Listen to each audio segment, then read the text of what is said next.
but they come on the show where it's crazy, get a little bit of roast, but then they get all the tools and they actually get a budget at the end of the show. Okay. Oh, wow. So the David Wilcock story just got that much more crazy and insane as a lot of people are talking about how he was describing a pole shift and time travel, which some people believe is more relevant than ever. Is it? Some people think that, as of course people are still trying to decipher and trying to understand what actually happened here. We're going to go over a lot of that, as of course there's a lot of clips now going viral of a very intriguing, interesting person that sadly no longer here is with us. I was just with Mickey Willis yesterday. He had an interesting statement about all of this. The family released this statement. There's evidence to suggest that there are multiple kind of possibilities here, but I wanted to kind of focus more on some of the other work that David released before. If you appreciate that, subscribe, click the notification button. We greatly appreciate all the time that you spend with us. Now, this clip right here is now going viral of David Wilcock saying this. They have a whole server farm of computers just to deconstruct the two images and be able to see what they're looking at in the future.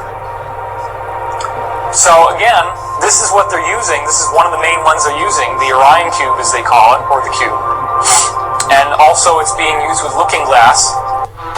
Was there time travel? As some people are even extrapolating and trying to connect David Wilcock to what happened at the White House Correspondents' Dinner. Lots of different theories out there. It doesn't mean we always have to take them seriously, but there are circumstantial things that are kind of very interesting, especially with the White House announcing that they have technology that could warp time and space. Now, some people believe that that is just kind of posturing, saber-rattling, especially when it comes to trying to intimidate some of the countries that we are in either a proxy war with or an actual war with. Now, it's not just David that kind of passed on. There's a lot of people passing away in the scientific community, specifically a lot of people talking about UFOs, aliens, and advanced technology. This is where things just get a little bit more stranger. My mind is blown. It is not just David Wilcock that has just passed away, but other experts and colleagues in his field have also passed away. They were all associated or featured in the show Ancient Aliens on the History Channel. And now it's caused plasma physicist John Brandenburger. He posted this AI image and this message that says, "Dear friends, I have been told I am in danger as an anti-gravity and Mars investigator. But I tell you now that all humanity is now in danger." Now, there's been a lot of statements from Alex Jones, from me, a lot of other people. I'm not even that important, but I'll just put it out there. I have no will to self-harm in any way, shape, or form. I love life to the fullest extent. Right? As of course, all these scientists kind of like passing away. You know. Now, again, not all of them are highlighting the proven absolute conspiracy. Some of them are just natural occurrences. They do happen. But when they happen in one particular group in the field, when they happen, it's a little weird. Now, granted, some people are taking people who passed away all the way back in 2022. It's very difficult to get a full type of understanding of this since there are a lot of secrets and classifications and projects and organizations that, of course, we're just not privy to that information, and we have to extrapolate and guess here. So, there are other people that passed away in 2020, but those were the same people literally texting people that they don't want to self-harm and self-exit. And then they self-harmed and self-exited. Huh? But so are the cover-up helpers. I urge a blanket amnesty for all in the cover-up who end it. Take this amnesty while you still can. Now, this is considered a conspiracy theory. It is what Dr. John Brandenburger is alleging. But we also have a scientist who was working on anti-gravity. Isn't it weird how many times we've told people exactly? For years. Amazing. I think they'd rather not kill themselves, but when you're connected to these cases and when you look at the people and scientists that disappear in these cycles, and there's always kind of random ones not really associated or... Right, and when it's associated to what? And when it's all different things, because when you have, say, this scientist is working on certain studies, technologies, whatever it is. And then, of course, you have case studies, patients. And then when you have different investigations going on and crimes that are happening, connected to different businesses. Right, so let's say you have the child and animal pedophilia and abuse.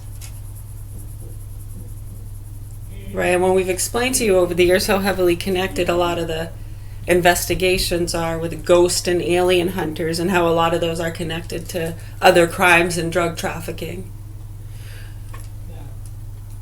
Right, in other worlds where there's not crimes and drug trafficking and people doing others wrong or vengeful or trying to kill them for life insurance or whatever other reason, then it's just the same kind of stuff, only it's pranks, right? April Fool's Day, haha. Right, when you're dealing with other kinds of people and they're mentally ill, right, and they're heavily medicated and they're getting fucked with and whatever it is, you know, you have, when you start to see it and you have these different classifications. Right, so I mean, you have all these people associated to the History Channel, Ancient Aliens, so Skinwalker Ranch and all these places, we know that some of them, like we've been saying for years, like some of the abortion clinics, not all of them, some of the dog trainers. How dirty. I mean, when you see some of these nasty people and how they will just let your kids get shot right in the fucking head and not think twice about it and think they're going to get away with it and put on quite a fucking show. Oh my God, I can't believe it. Like it was an accident. Right, and you can, it's so fucking sick. I mean, it makes us really sick. It's so sad. It's so fucking sad, dude. Right, so when you see these things happen, and over the years, doctors, scientists, different people disappearing, committing suicide, overdosing, some probably really do. Yeah, but I can imagine a lot of them when you have these cases where, like we said, the people aren't waking up. No, they're not pulling their heads out of their asses. They're continuing to laugh in the faces of good people. Ignore what happened with the private investigator in 2009 when he committed suicide, right? Had to kill himself because people were just not hearing the truth. Yeah, what they did is sick and disgusting and disturbing, and it should be addressed what they did to him. Oh, and then they profit from it and play victim. Oh, poor widow. Sick. These people are so fucking sick, dude. You have no idea. It's amazing we're still alive to continue to speak the same truth we've been speaking every day for years. It's numbing. It's invigorating and life-drawing. It's incredible, really. Yeah, we go numb. It can give us a lot of energy, or it can just put us to sleep in an instant. We can pick, really.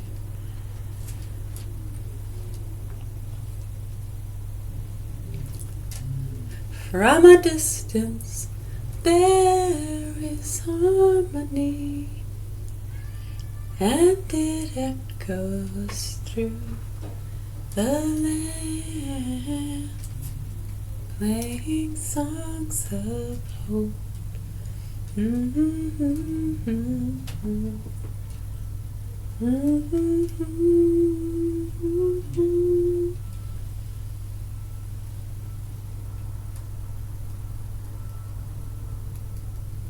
Right, and when you have like the crimes where they're about to, maybe bust people for some pretty serious crimes or drugs and stuff, yeah, those people gotta disappear.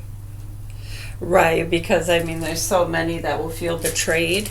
As you can see, that's what we've been showing you. They get angry.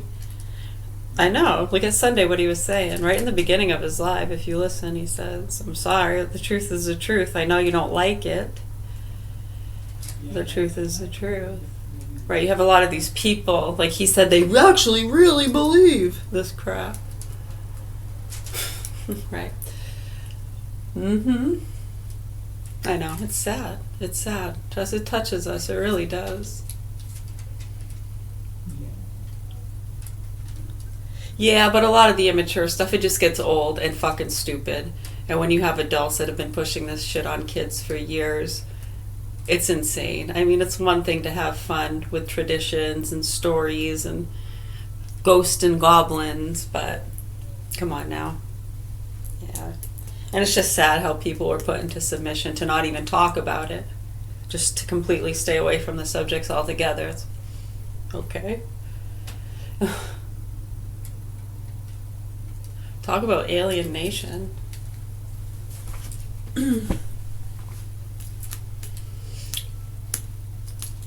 Right, so yeah, we're here in Augusta, Maine. Like we said, we have punks with our children.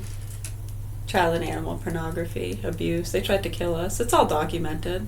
How it's been being ignored and how they cover up for these sickos is what we're concerned about. And the children that are in their custody, those are hostages of Hamas. Use your imagination, it's not that hard to figure out. Right, so when you understand the child and animal pornography and how that gets fed to activists, rich activists, because they know they're going to want to get those dog kickers. So there are people that do it on purpose. Right, just like some of those dog training ones we watch where we've seen kids killed all the time trying to be cool and train the dogs. Right, and then they have them, some of them have them freezing the puppies and doing other stuff, and they make these videos. How horrible.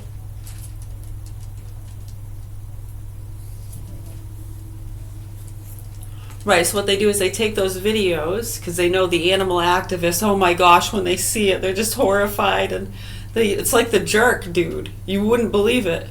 You have to see it with your own eyes, and believe me, it's true. We've seen people give them quite a bit of money to go after people they don't even know from a video that they don't even know is real. And half the time, the people that are feeding it to them are in with the people that fucking did it. Kick a fucking dog in the face, no problem.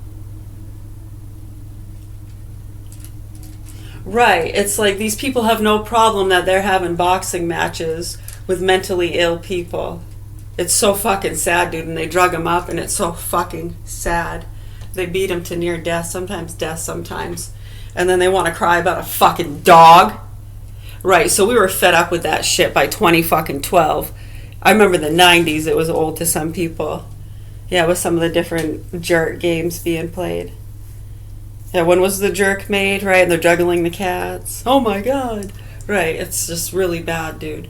We just watched a case just the other day of a fucking 20-year-old kid that got shot trying to train the dogs with the big old dude. Yeah, real cool. Gets shot in the head, killed. That was one of the ones, too, that had him freezing the puppies. So he gets them doing it. Right? Okay. They do a bunch of shit. They do the fake beating the women in the burqas and all that shit. So anyways, it blends in, and you have some children that are being violently raped and fucked by these punks, and they know the levels of protection they have with all this other shit going on. Oh yes, the pornography and the legal brothels and the massages, and I mean, it's all professional. The drugs, the psychedelics.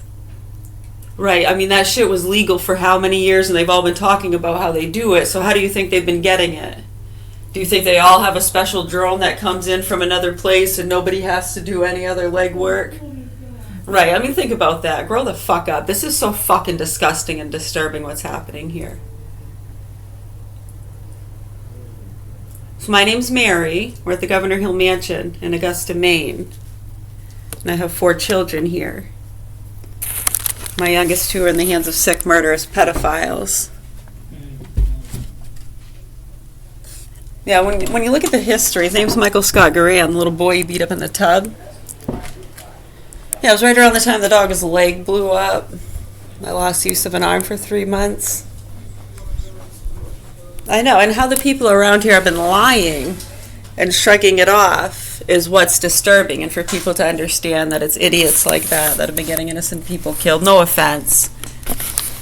But yeah, just the blatant continued ignorance, yeah, beyond disgusting. Yeah, no, they lost our respect a long time ago. They're not human beings to us. They're nasty, horrible pieces of shit, and I hope they burn in hell forever and ever. Anyways. Alright, we have a request from the presidency. Good request. Random one or specific? I did a random. Hey, page 99. The place of party politics. I'll read a little bit. Although the Constitution was silent on the matter, the framers and the nation's early leaders had decided views about political parties. They were against factions and parties and did not want them in the United States. At best, as in the 18th century England, parties were seen as cynical, shifting alliances controlled by a circle of powerful families.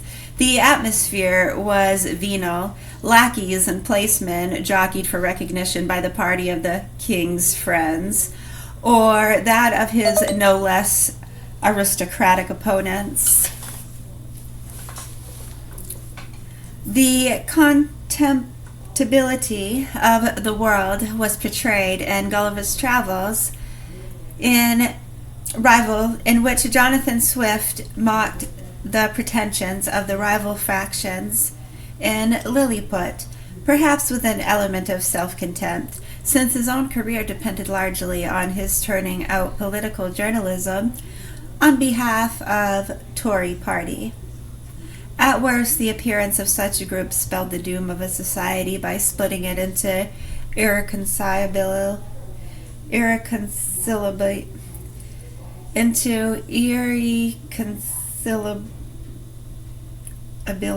hostile segments.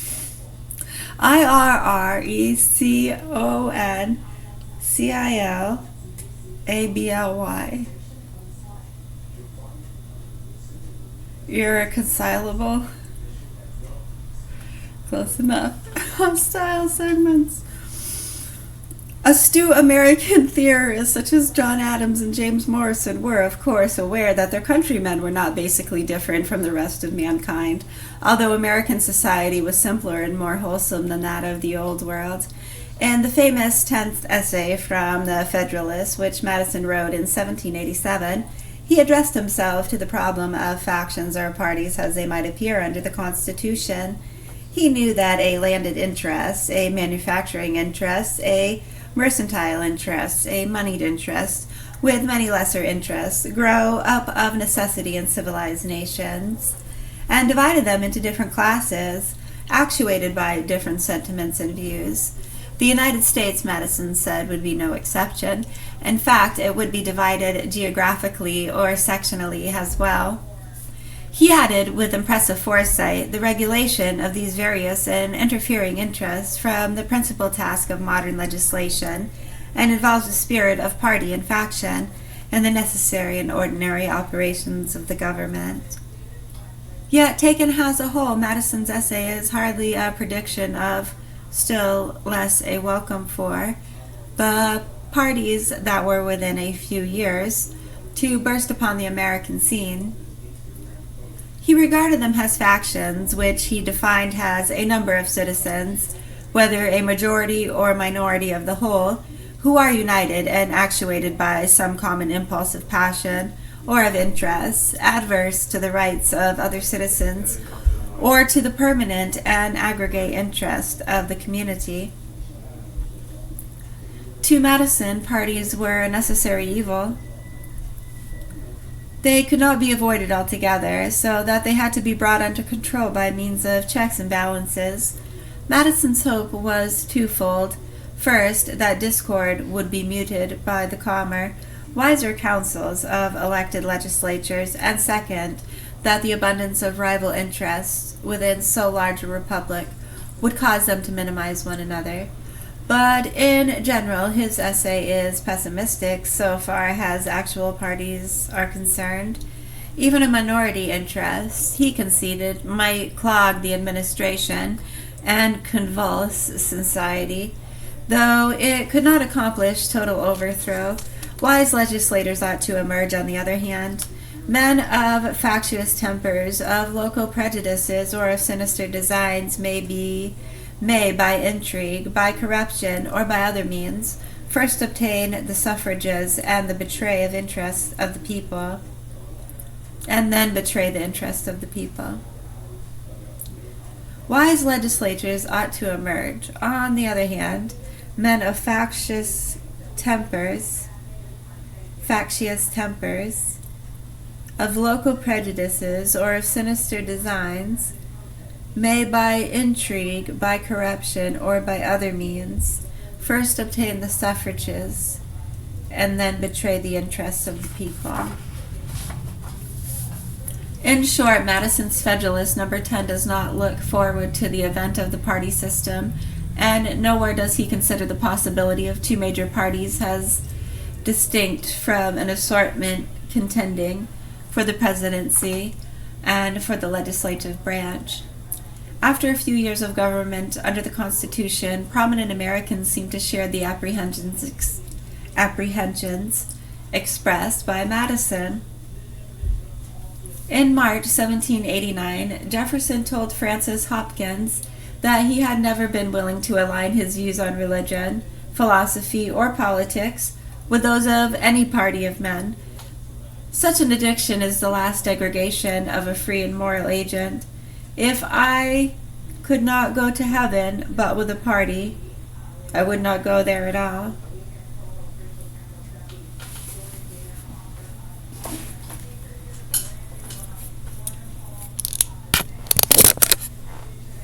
You're welcome. Thank you. Yeah, I really hope so too. Yeah, let us know. We're right here. Probably make some tea or calcium magnesium fizz. Alright.